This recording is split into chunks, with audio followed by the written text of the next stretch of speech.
నిన్నమని ఆయన అన్నాడు కేసీఆర్ గారు, నేను కొడితే గట్టి కొడతా అని.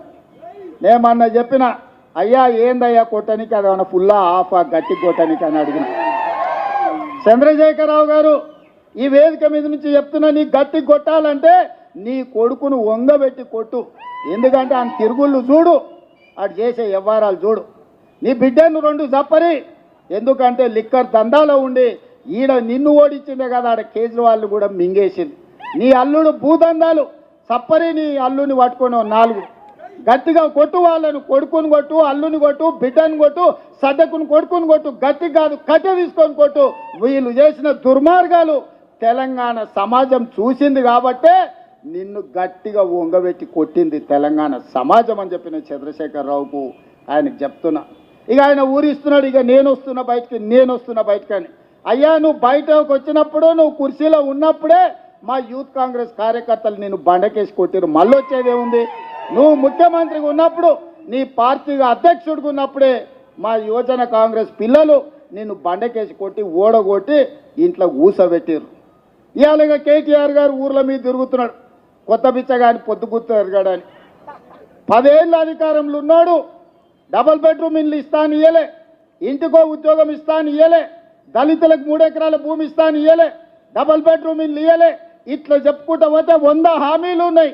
10 ఏళ్ళు అమలు చేయలేదు. 7 లక్షల కోట్ల రూపాయలు అప్పు తెచ్చాడు. 10 నెలలు కూడా కాలేదు, అప్పుడే బిచ్చగాని తిరగ గంగిరెద్దులో తిరగ సంక్రాంతి పూట గంగిరెద్దుల్లో వచ్చినట్టు ఊరు తిరుగుతున్నాడు. ఈ ప్రభుత్వం ఏం చేయలేదని. ఈ ప్రభుత్వం 5 ఏళ్ల కోసం ఎన్నికైంది.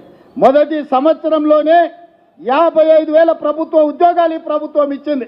మొదటి సంవత్సరంలోనే 25,50,000 మంది రైతులకు 21,000 కోట్ల రూపాయల రైతు రుణమాఫీ చేసింది.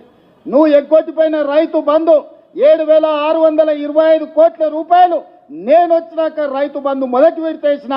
ఇవాళ 10,000 కోట్ల రూపాయలు రైతు భరోసా రెండో విడతలు వేసిన. ఆడబిడ్డలకు బస్సు ఉచిత ప్రయాణం అన్నం ప్రతి నెల 400 కోట్లు, దాదాపుగా ఈ సంవత్సరంలో 4,000 కోట్లు ఆర్టీసీ కార్పొరేషన్కు చెల్లించి 120 కోట్ల మంది ఆడబిడ్డలు ఆర్టీసీ బస్సుల్లో ఉచితంగా ప్రయాణం చేసింది. ఇస్తా అన్న 500 రూపాయల సిలిండర్ ఇచ్చినాం, 500 రూపాయల బోనస్ ఇచ్చినాం. రాజీవ్ ఆరోగ్యశ్రీ 10 లక్షల రూపాయలు ఇచ్చినాం. ఇవాళ పేదవాడికి ప్రతి ఒక్కడికి రేషన్ కార్డు ఇస్తున్నాం, పేదవాడికి ఇందిరమ్మ ఇల్లు ఇస్తున్నాం. ఇవాళ ప్రతి సంక్షేమ పథకాన్ని ఇవాళ అమలు చేస్తున్నాం. ఇదే కాదు, 1931 తెల్ల దొరలు పాలించినప్పుడు కులగణన జరిగింది. దాదాపుగా 95 ఏళ్ల నుంచి స్వతంత్రం వచ్చినాక నరేంద్ర మోడీ 3 సార్లు ప్రధానమంత్రి అయినా బీసీ కులగణన జరగలేదు. ఇవాళ నా రాష్ట్రం తెలంగాణ రాష్ట్రం, కాంగ్రెస్ పార్టీ రాహుల్ గాంధీ నేతృత్వంలో ఈరోజు తెలంగాణ రాష్ట్రంలో కులగణన చేసిన ప్రభుత్వం ఈ దేశంలోని ఏకైక ప్రభుత్వం, లెక్కలు తేల్చిన ప్రభుత్వం కాంగ్రెస్ ప్రభుత్వం. మాదిగా ఉపకులాల వర్గీకరణ 35 ఏళ్ల నుంచి కొట్లాడినరు, చాలామంది పిల్లలు చచ్చిపోయినరు. సుప్రీంకోర్టు వరకు పోయింది, పార్లమెంట్ వరకు పోయింది. మోడీ గారు కృష్ణా మాదిగను 4 సార్లు కౌగిలించుకున్నాడు, కానీ అది ధృతరాష్ట్ర కౌగిలిగానే మిగిలింది తప్ప మాదిగ ఉపకులాల వర్గీకరణ చేయలే. కానీ మీ ప్రభుత్వం ప్రజాపాలనలో మాదిగ ఉపకులాల వర్గీకరణ అమలు చేసి దేశంలోనే మొదటి రాష్ట్రంగా నిలబడి దేశంలో దశాబ్దాల కొద్దీ వాయిదా పడుతున్న సమస్యకు పరిష్కారం చూపించినాం.